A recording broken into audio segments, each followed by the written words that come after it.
Tanzania Assemblies of God. Tamko la fundisho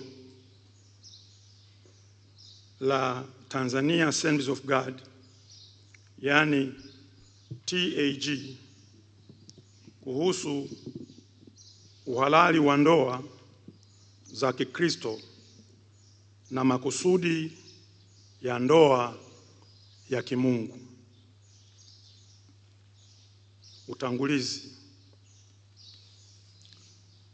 Katika siku za hivi karibuni kumekuwa na mafundisho mbalimbali yanayosambazwa kupitia mitandao ya kijamii yakidai kwamba kufunga ndoa kanisani ni desturi ya kipagani na kwamba ndoa za Kikristo zinazofungwa kanisani hazina msingi wa kibiblia. Fundisho hili kwa kawaida hutolewa na makundi yanayopingana na chochote ambacho hakijaamriwa moja kwa moja na maandiko.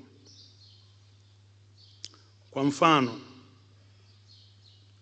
wanapingana na kuwa na ibada ya Jumapili. Wanapinga hata matumizi ya mimbari. Makundi ya watu kama hawa hupinga hata vyeti au leseni za ndoa. Makundi haya hupinga hata ibada na sikukuu za Christmas kwa kigezo kwamba eti havitajwi mahali popote katika Biblia. Lakini tukumbuke,